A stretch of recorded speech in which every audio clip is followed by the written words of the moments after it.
کیسا انسان تھا کہ اسے بالکل احساس نہیں تھا کہ کسی کی خودداری، حساسیت، عزت نفس کو ٹھوکر لگے تو اسے کیسا درد ہوتا ہے۔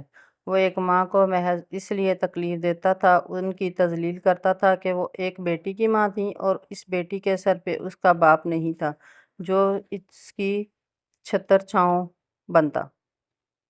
اللہ سے کچھ تو ڈریں۔ آپ کی بھی ایک بیٹی ہے جس نے کبھی نہ کبھی بڑے ہونا ہے، جسے آپ نے کبھی کسی کے سنگ رخصت کرنا ہے۔ تھوڑا سا اپنے مستقبل کا ہی خوف کھا لیں۔ سائم اپنی جگہ سے اچھلا۔ تم مجھے اور میری بیٹی کو بددعا دے رہی ہو؟ میں بس یہ کہہ رہی ہوں کہ اتنا ہی برا کریں جتنا کل کو جھیل سکیں۔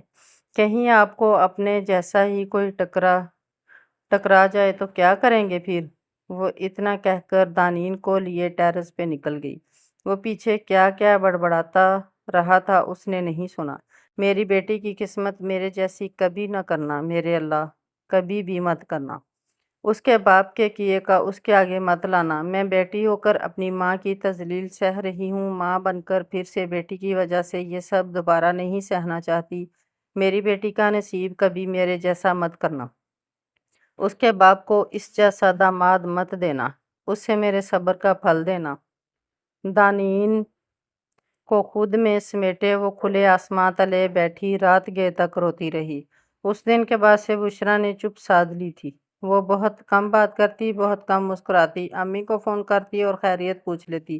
انہیں کبھی اپنا دکھ درد نہیں سنائے۔ گھر شفٹ کر لیا تو میکے جانا تک کم کر دیا کہ وہ مزید امی کا سامنا نہیں کر سکتی تھی۔ وہ اپنی ماں کی ذلت کی وجہ بنی تھی، اب کبھی عزت سے اس کے سامنے نہیں جا سکتی تھی۔ سائم نے اس دوپہر کھانا نہیں کھایا تھا۔ معیز دانین کو لے کر اپنے ماموں کے گھر لنچ پہ چلا گیا تھا۔ دانین کا چہرہ ہنوز بجھا بجھا تھا۔ معیز کو اپنے کیے پہ کوئی ندامت دکھائی نہیں دی۔ دانین ماں باپ کا چہرہ دیکھ رہی، جہاں اداس تھی بیٹی کی تکلیف کا دکھ تھا، باپ کے چہرے پہ ذلت کھونڈی ہوئی تھی، جسے دیکھ کر دانین کا دل رو رہا تھا۔ سائم سارا دن بے چین سا اندر باہر ہوتا رہا، حال سے زیادہ اسے ماضی رہ رہ کر یاد آ رہا تھا، جہاں کوئی معیز نہیں سائم تھا۔ سائم تو ہمارے بیٹے ہو، جیسے فرہاد ہے ویسے ہی تم ہو۔ اگر فرہاد یہاں رہ سکتا ہے تو تم بھی رہ سکتے ہو۔ میں کل ہی اپنا کمرہ خالی کرواتی ہوں، تم اور بشریٰ میرے کمرے میں شفٹ ہو جاؤ اور جب تک چاہو یہاں رہ سکتے ہو۔ اگلے دن جب وہ اوزار لینے گیا تھا تو صفیہ نے لجاجت بھرے لہجے میں داماد کو منانے کی کوشش کی۔ رہنے دیں آنٹی، اس گھر میں اپنی عزت میں دیکھ چکا ہوں۔ فروہ کی طرف سے میں معافی مانگتی ہوں بیٹا۔ صفیہ کی آواز بھر آ گئی اور انہوں نے سائم کے سامنے ہاتھ جوڑ دیے۔ دو آنسو بھی ان کے دوپٹے میں جذب ہو گئے۔ لیکن معاملہ بیٹی کا تھا اور اس کا گھر بسانے کے لیے وہ یہ سب کر سکتی تھی۔ آنٹی پلیز، اس کی ضرورت نہیں ہے۔ ہم گھر شفٹ کر رہے ہیں، کسی سستے علاقے میں سستے گھر میں رہیں گے۔ بہت شکریہ آپ لوگوں کا، مگر مجھے میری اہمیت پتہ لگ چکی ہے، سو یہ ڈرامہ مت کریں۔ اس کے بندھے ہاتھوں نے دل کو اس وقت عجیب تسکین دی تھی کہ داماد تو داماد ہی ہوتا ہے، ایک بیٹی لے کر جاتا ہے اور سسرالیوں کو ساری زندگی سر جھکائے رکھنے کی سزا سنا جاتا ہے۔ سائم کو خبر تک نہ ہوئی کہ کب وہ سوچتے سوچتے قبرستان کے دروازے پہ جا پہنچے تھے۔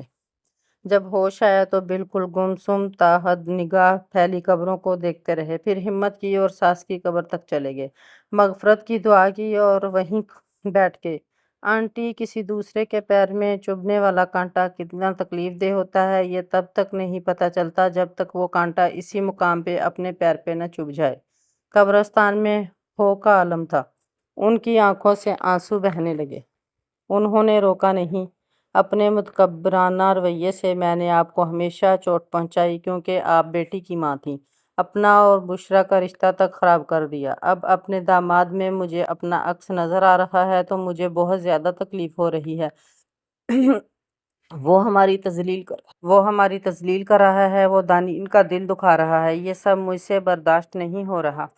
کاش کہ آپ زندہ ہوتی تو یہ سب میں آپ سے آپ کے قدموں میں بیٹھ کر کہتا، لیکن وقت گزر جاتا ہے، پچھتاوا رہ جاتا ہے۔ میں آپ سے یہاں معافی مانگنے آیا ہوں، یہ نہیں جانتا کہ اللہ مجھے معاف کرے گا بھی کہ نہیں، بس یہ چاہتا ہوں کہ میری بیٹی اس دکھ سے ساری عمر نہ گزرے جس سے آپ کی بیٹی گزری۔ اس دن وہ وہاں بیٹھ کر کھل کر رو دیے تھے، وہاں سننے کے لیے کوئی نفس موجود نہیں تھا ایک سوائے خدا کے۔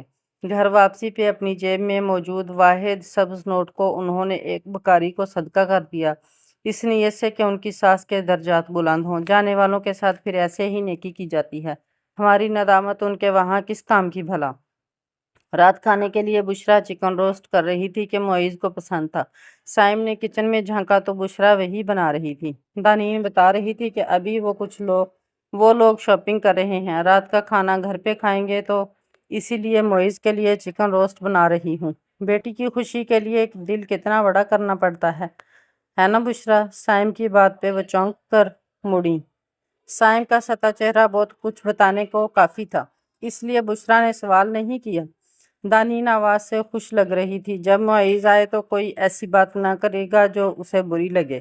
میں نے تو اسے بیٹا سمجھا تھا۔ بہو اور داماد بیٹی اور بیٹے نہیں بن سکتے۔ سائم روک ٹوک ڈانٹ ڈپٹ اپنی اولاد پہ تو اچھی لگتی ہے، بہو داماد پہ نہیں۔ رحم کے ان رشتوں کو ظرف بڑا کر کے نبھانا پڑتا ہے۔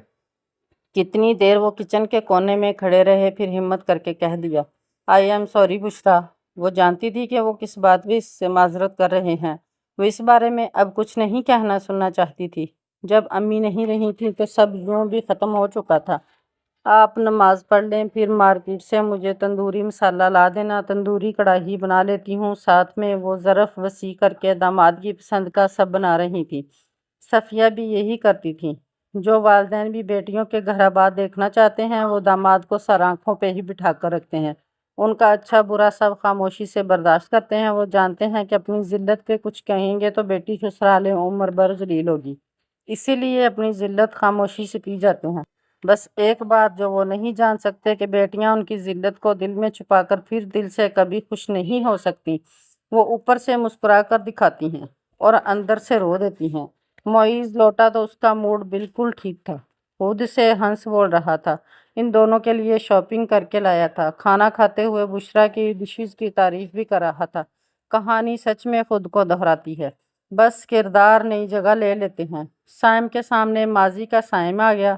وہ اس وقت یہ نہیں سمجھ سکتے تھے کہ ساس کا دل اس ایسے وقت میں اندر سے کیا ہوتا ہوگا۔ آج وہ بھی یہ سمجھ سکتے تھے۔ بشریٰ نے ٹھیک پوچھا تھا کہ انہیں خود سے پوچھنا چاہیے کہ پھر دل کیا پہلے سا ہو جاتا ہے؟ پھر دل کیا پہلے سا ہو جاتا ہے؟ جواب اب سامنے تھا کہ دل پہلے سا کبھی نہیں ہو سکتا۔